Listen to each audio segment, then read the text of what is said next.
Nous sommes partis en Irlande, île de 5 millions d'habitants sur 80 000 km². L'Irlande n'aurait pas reçu ses appellations île émeraude et vert écrin sans son climat doux et humide. Les paysages sont divers et variés. Mer et montagne, landes et falaises, tourbières et lacs. La population est chaleureuse et ouverte, avec une culture festive très ancrée. Cette ambiance peut surgir à n'importe quel moment, spontanéité et vivacité qui font tout le charme du pays.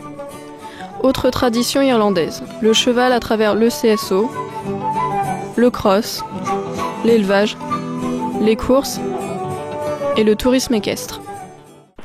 Et hop, walk-on, trot-on, un petit tour avec Charlotte à Killarney. J'ai passé 6 mois à Killarney Reading Stables. Cette écurie a été créée par Donny O'Sullivan qui maintenant travaille avec sa fille Aoife. Des randonnées sont proposées aux touristes, notamment dans le parc national de Killarney. Les O'Sullivan m'ont proposé de faire la saison des randonnées équestres en tant que guide. 170 km parcourus, 5 heures à cheval par jour parmi des paysages divers et variés. Mon travail consiste à faire découvrir aux touristes la culture, les traditions et les monuments typiques de l'Irlande. Tout ceci pour 1 200 € avec gîte et couvert compris, un prix plus élevé qu'en France, mais qui ne décourage pas les nombreux touristes, surtout américains. Pendant mes temps libres, j'ai assisté à des événements équestres, comme celui de Dublin Horse Show. Ambiance festive, taille du site modeste, grande variété de chevaux et différentes présentations de shows. De retour à Killarney, je découvre son hippodrome, lieu de course de trot, galop et de steeplechase. L'Irlande est réputée pour la course. D'ailleurs, dans certains coins de l'île, les écuries sont tellement nombreuses qu'elles se touchent.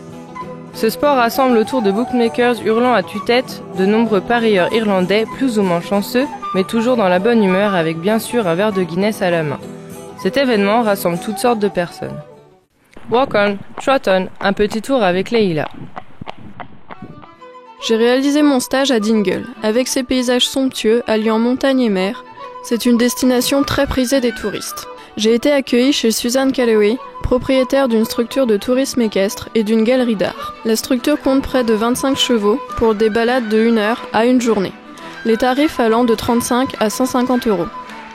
Comme le tourisme équestre en Irlande n'exige pas de qualification, j'ai pu encadrer et diriger des balades. Les soins aux chevaux et les randonnées rythmaient notre quotidien. Zoom sur le symbole de l'Irlande, l'Irish Cob, également connu sous le nom de Tinker, les gitans l'utilisaient pour tracter leurs roulottes. Il résume à lui seul l'île, générosité, grand cœur et robe haute en couleurs.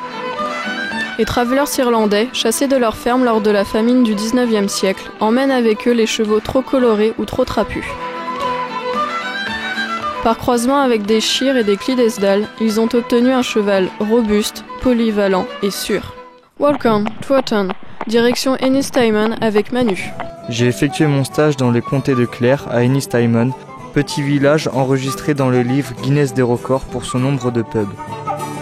Accueilli chez Rory Daly Riding Center, un centre de tourisme équestre qui propose des balades avec des tarifs de 20 à 80 €.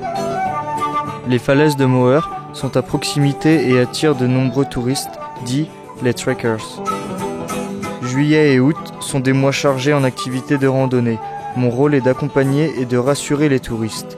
Le reste de la saison sert à préparer les randonnées, mise en place de la signalétique et révision du matériel. En dehors du tourisme équestre, j'ai découvert un pays et des habitants. Pour ce faire, un lieu incontournable, les pubs. Présents depuis la nuit des temps en Irlande, les pubs font partie de la culture irlandaise. Tous les Irlandais vont y faire un tour après le travail et restent quelques heures pour voir leurs amis, parler des nouveautés du pays ou du village. Regardez les matchs de hurling. Prisés par les touristes lors des soirées animées, tout le monde est dans l'ambiance facilement.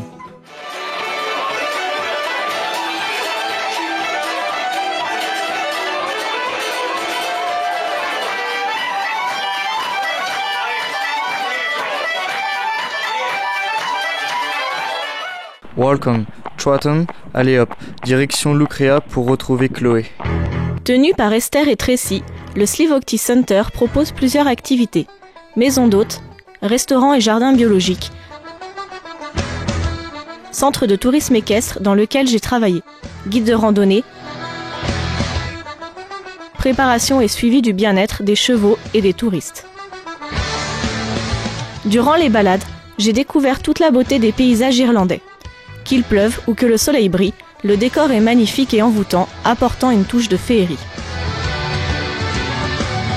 Les particularités du Slieve Aughty Center sont son parcours de cross. Celui-ci est composé de nombreux obstacles naturels divers entre prairies et forêts, ce qui le rend attractif et instructif. Beaucoup de cavaliers de tout pays viennent s'entraîner sur ce parcours. J'ai particulièrement apprécié le cross, qui, en France, est peu développé. C'est une véritable culture de cette discipline que j'ai découvert. Partout, on peut le pratiquer.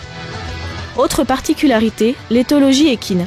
Partie intégrante du Slieve Aughty Center, elle consiste en la recherche d'une connexion avec le cheval autour du respect et de l'entente. Ce travail par l'éthologie permet au centre de se distinguer et d'avoir des chevaux sensibles, agréables à monter, notamment en bitless, un filet sans mort. Un lien de confiance se crée avec son cheval. Walk-on, trot-on, que de souvenirs. Paysage, Magnifique. pub, Ambiance. population, Accueil. partir, S'enrichir. pays. Irlande.